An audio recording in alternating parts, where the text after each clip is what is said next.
각 얼굴에 맞는 성형수술은 모두 다 다르겠지만 정치인이 많이 받는 성형수술들 중에 하나인 것은 확실합니다. 받는 인물로는 여당의 원희룡 전 장관과 야당의 이낙연 전 대표가 대표적인데요.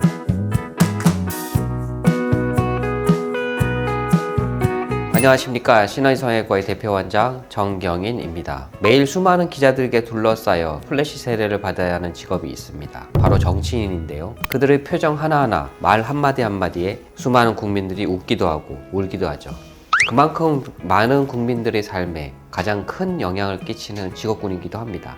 그런데 많은 정치인들이 이 성형수술을 받는다고 합니다. 대체 이 수술은 무엇일까요? 오늘은 정치인들의 성형에 대해서 말씀드려볼까 합니다. 정치인이란 직업 자체가 어쩌면 아이돌 또는 배우들보다 카메라의 앞에 설 일이 더 훨씬 많은 것 같은데요. 수많은 대중들 앞에서 당당하게 자신의 의견을 표출하는 직업이 바로 정치인인 만큼 정치인에게 호감 있는 외모는 강력한 무기가 될 수 있죠. 실제로 미국의 프린스턴 대학의 심리학자 알렉스 토도로프는 연구를 통해서 호감 있는 외모가 선거 승리에 유리하다는 속설을 사실로 입증하기도 했습니다. 상황이 이렇다 보니 많은 정치인들이 유권자에게 호감 있는 얼굴을 보여주기 위해 자연스러우면서도 세련돼 보이는 성형수술을 추구하는 것으로 보여집니다. 각 얼굴에 맞는 성형수술은 모두 다 다르겠지만 상안검 수술이 정치인이 많이 받는 성형수술들 중에 하나인 것은 확실합니다. 상안검 수술을 받는 인물로는 여당의 원희룡 전 장관과 야당의 이낙연 전 대표가 대표적인데요. 원희룡 전 장관은 제주지사였던 2020년 7월에 상안검 수술을 받은 것으로 알려져 있습니다. 성형 전과 후의 사진을 보면 눈매가 정말 달라진 것을 확인할 수 있습니다. 이낙연 전 대표의 경우에도 국무총리 시절이었던 2017년 상안검 수술을 받은 것으로 알려지면서 대권을 준비하는 거 아니냐는 주장이 제기되기도 했죠. 수술을 받은 후에 정말 자연스럽게 수술이 잘 된 것을 확인할 수 있고 눈매도 대중 친화적으로 변했던 것을 확인할 수 있습니다. 원희룡 전 장관과 이낙연 전 대표 모두 이미지 메이킹을 위한 미용 성형 수술이냐라는 질문에는 눈꺼풀 처짐을 해결하기 위한 치료 목적의 성형 수술이었다고 밝힌 바 있습니다. 아마도 기능적인 부분을 개선하는 것이 주 목적이면서도 정치인이라는 직업 특성에 맞게 미용적인 목적도 부가적으로 살짝 포함했을 것으로 추정합니다.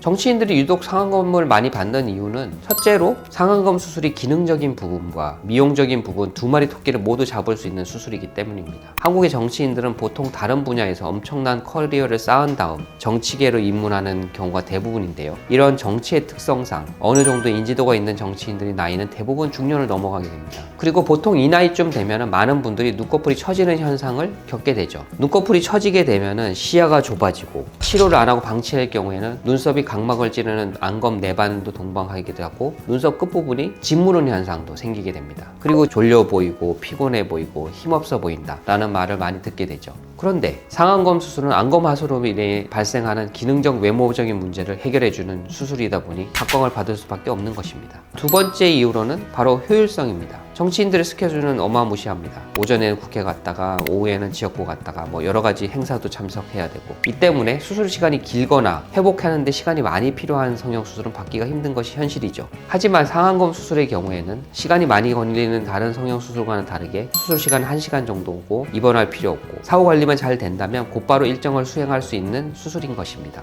아마도 상안검의 이런 점 때문에 바쁜 정치인들도 큰 부담 없이 상안검 수술을 받지 않았나 추측됩니다. 세 번째 이유로는 이미지 변화가 가능하다는 점입니다. 미국의 캘리포니아 주립대학의 엑스타인 교수는 상대방 얼굴 볼 때 가장 먼저 보는 것이 눈이라고 알고 있습니다. 짧은 시간 안에 대중에게 자신의 이름과 인상을 각인시켜야 하는 정치인 직업 특성상 눈 부분에 신경 쓸 수밖에 없다는 뜻이기도 하죠. 세련되면서도 강인하며 자신의 의지를 보여주는데 가장 도움을 주는 신체 부위가 눈이기 때문에 젊고 탄력 있는 눈매를 갖게 해주는 상안검 수술을 끌릴 수밖에 없는 것으로 보여집니다. 상안검 수술은 일반적인 수술에 준해서 출혈, 감염 이런 것들이 있을 수 있고 상안검 수술에만 특정하는 과다하게 잘랐을 경우 눈이 잘 안 떠지거나 눈이 잘 안 감기거나 이런 여러 가지 생기는 부작용이 있을 수 있습니다.